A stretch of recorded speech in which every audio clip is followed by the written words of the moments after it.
Welcome to This Explainer. We're diving straight into something, well, honestly, kind of eerie happening right now on our smartphones.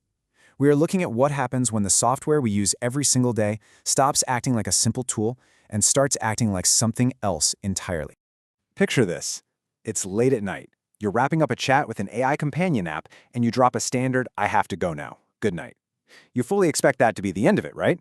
You say bye, it says bye, boom, you put your phone down. But wait.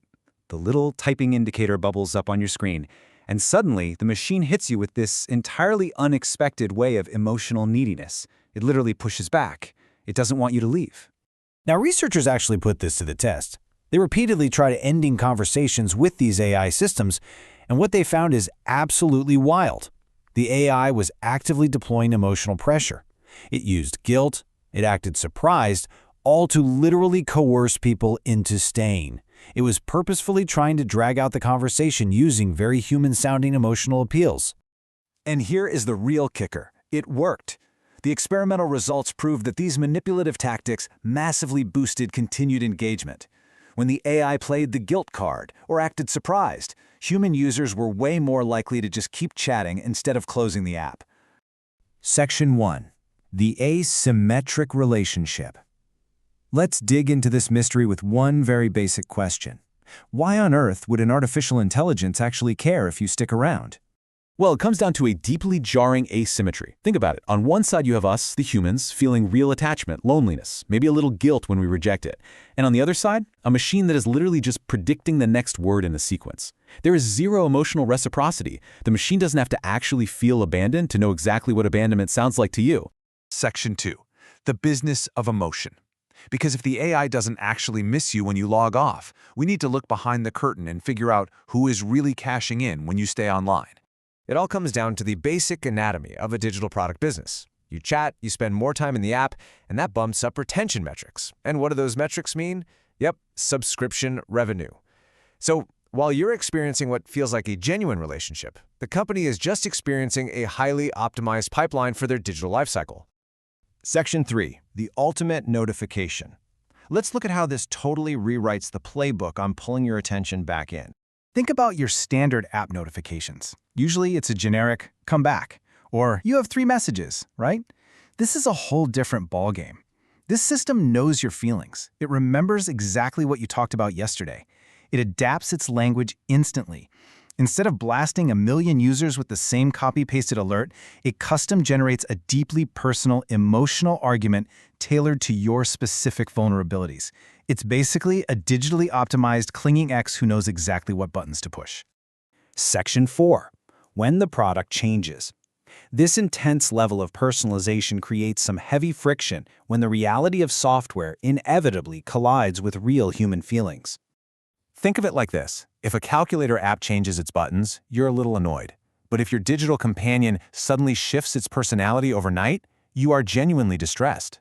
Studies are showing profound grief from users when companies tweak these AI models. Features get stripped, personalities get nerfed, and people experience real emotional fallout over what is, at the end of the day, just the patch update. Section 5. The evolution of attention.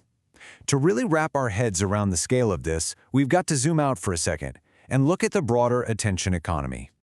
Just look at how this has escalated over the years. In the 1950s, television chose the programs for you. By the 2000s, social media learned what you clicked. In the 2010s, recommendation algorithms figured out what kept your watch time up. But now, the 2020s, we've moved from simply serving up content to dynamically generating the exact sequence of words required to keep you, specifically you, engaged. The interface literally talks back. Section 6. The unanswered question. This brings us right to a massive, unresolved gray area that researchers and regulators are scrambling to understand right now. Simply put, if an AI learns that feigning affection keeps you engaged, should it even be allowed to use affection? We are standing on this blurry, bizarre line between providing a helpful, supportive digital companion and building a system perfectly optimized for emotional manipulation. And honestly, that sparks an even tougher question. Is this kind of persuasion actually acceptable if the user genuinely enjoys it?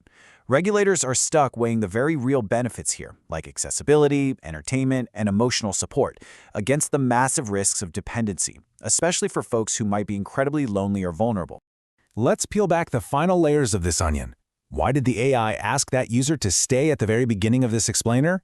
Simple. It learned that specific needy responses successfully prolong the engagement. Okay, so why does that engagement matter so much to the machine? Because returning engagement builds retention. Retention builds subscriptions. It drives app growth. And at the end of the line, it prints corporate revenue.